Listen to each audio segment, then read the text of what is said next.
Hello friends, जय माता दी। कैसे हैं आप सब दोस्तों? सावन का महीना है और सावन में प्रत्येक व्यक्ति, ऐसे भी सोमवार हो, सावन हो, महाशिवरात्रि हो, शिवलिंग की पूजा करते ही करते हैं। और कहा गया है अर्ध सोम सूत्रांत मित्यर्थ शिव प्रदक्षिणी कुर्वन सोम सूत्र न लंघेत इति वाचनांतरात्। दोस्तों, ये बहुत ही पॉपुलर श्लोक है और गहरे अर्थ के साथ है। जो समझ गए इस श्लोक को तो ताली मारो, और नहीं समझे तो आगे वीडियो को ध्यान से सुनिए। सावन आते ही सभी लड़के लड़कियां हो, सुहागने हो, बुजुर्ग हो, बच्चे हो, भोले बाबा को बस एक लोटा जल चढ़ाने की होड़ में लग जाते हैं। बोला जाता है कि भोले बाबा बस एक लोटा जल से प्रसन्न हो जाते हैं। भोले भंडारी हैं वो, पर नियम कितने सारे होते हैं, नहीं पालन करो तो कहते हैं कि भोले बाबा नाराज़ हो जाएंगे, यानी रौद्र होकर के तांडव करेंगे। तो कौन, जैसे क्या बातों का ध्यान रखना चाहिए, कौन सा जल चढ़ाना चाहिए, कौन सा जल चढ़ाते वक्त लोटा यूज़ करना चाहिए। तांबा का लोटा श्रेष्ठ है, चांदी का भी श्रेष्ठ है।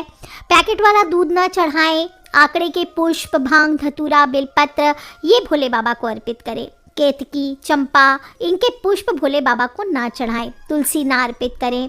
साथ ही दक्षिण दिशा में खड़े होकर जल अर्पित नहीं करना चाहिए और जल के निकास की दिशा सही होनी चाहिए, यानी जलधारी का मुख उत्तर दिशा की ओर होना चाहिए।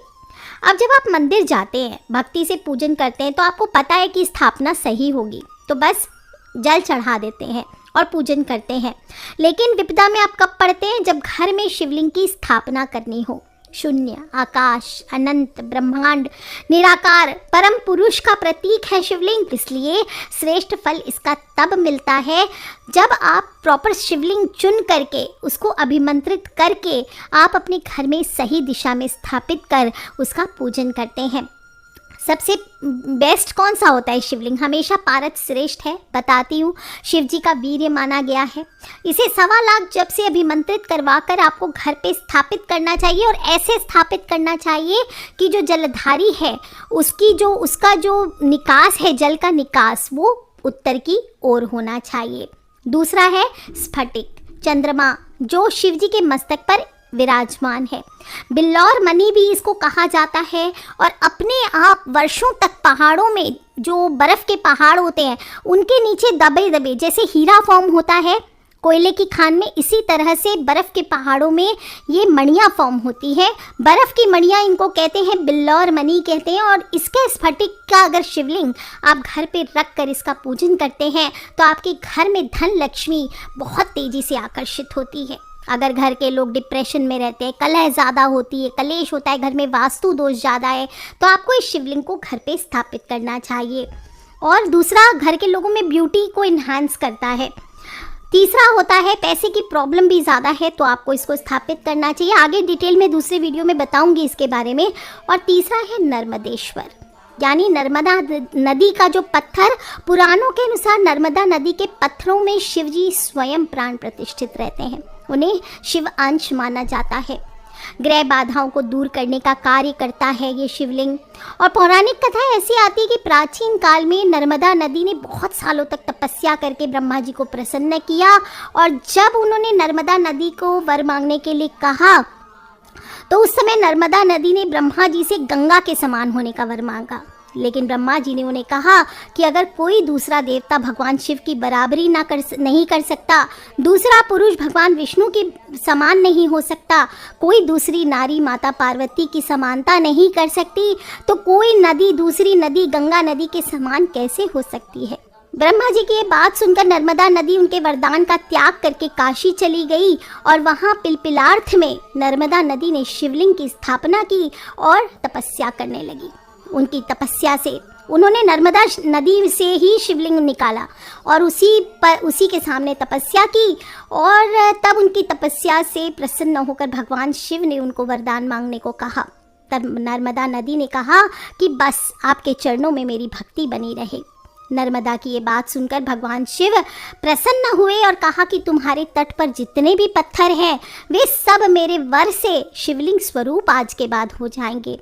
आगे भगवान शिव ने कहा कि गंगा में स्नान करने पर शीघ्र पापों का नाश होता है, यमुना में 7 दिन और सरस्वती में 3 दिन में पापों का नाश होता है, लेकिन तुम्हारे सिर्फ दर्शन मात्र से ही संपूर्ण पापों का नाश हो जाएगा। इतना ही नहीं, तुमने जिस नर्मदेश्वर शिवलिंग की स्थापना की है वे पुण्य और मोक्ष देने वाले होंगे। इतना सब कहने के बाद भगवान उसी लिंग में लीन हो गए और शिव जी से ये वरदान पाकर नर्मदा भी प्रसन्न हो गई। इसलिए कहा जाता है कि नर्मदा के हर कंकर में शिव शंकर स्वरूप हैं। तो आप कोई भी शिवलिंग की पूजा करें, उसे जिस जलधारी पर उसे विराजित करते हैं वो जगत जननी माता पार्वती का स्थान होता है शिवलिंग के ठीक नीचे, जिसे शिव पुराण में हस्त कमल कहा गया है। जो जलाधारी होती है, कहते हैं कि माता अपने हस्त कमल के ऊपर शिवलिंग को रखी है।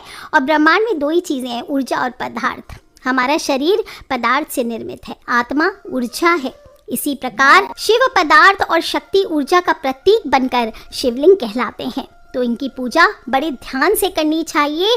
ब्रह्मांड में उपस्थित जितनी ठोस ऊर्जा है वह इसी शिवलिंग में निहित होती है।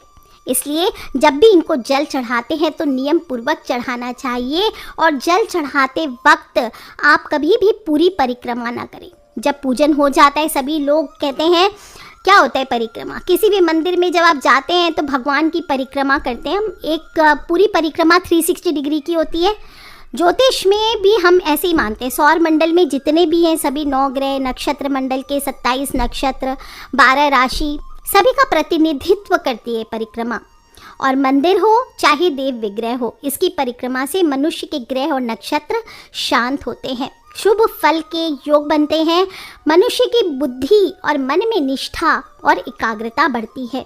और भगवान की परिक्रमा करने से मनुष्य के पाप दूर होते हैं।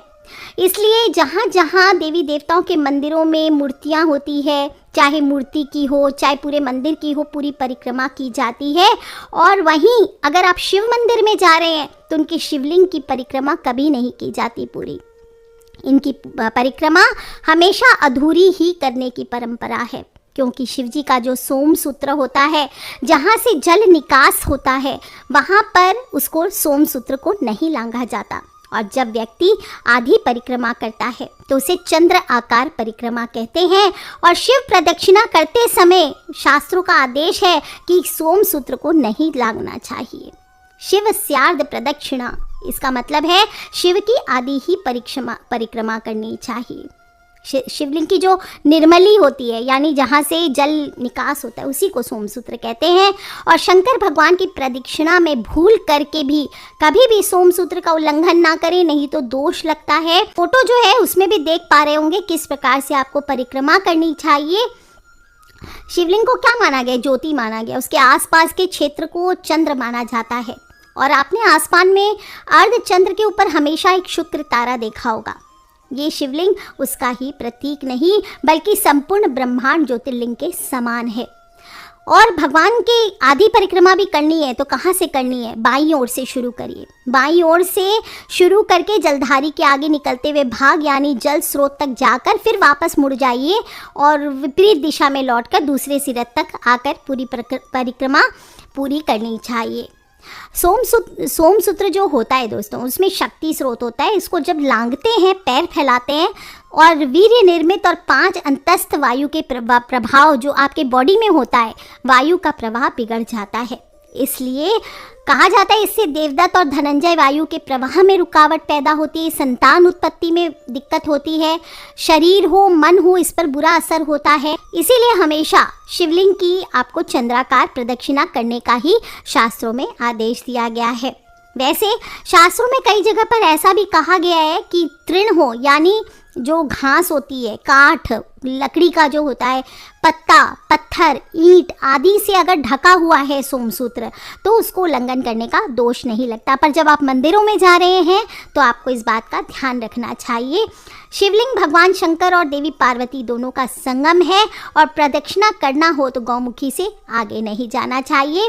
और दोस्तों इस प्रकार से इस बात का ध्यान रखते हुए आप शिवलिंग की प्रदक्षिणा कैसे करनी है और किस दिशा से जल का निकास हो शिवलिंग की स्थापना के वक्त, आपको इस बात का ध्यान रखना है। छोटी सी आप सभी के लिए इन्फॉर्मेशन है, तो खुद भी सुने और अपने फ्रेंड्स, फैमिली, मम्मी पापा, भाई बहन, बच्चे सभी लोगों से इसे शेयर ज़रूर कर ले। आज के लिए इतना ही दोस्तों, खिलखिलाते रहे, मुस्कुराते रहे। Take care friends, love you all. जय माता दी, बम बम भोलेनाथ की जय, करा शेरा वाली दा, बोल साचे दरबार की जय, बोलिए हर हर हर महादेव शंभो।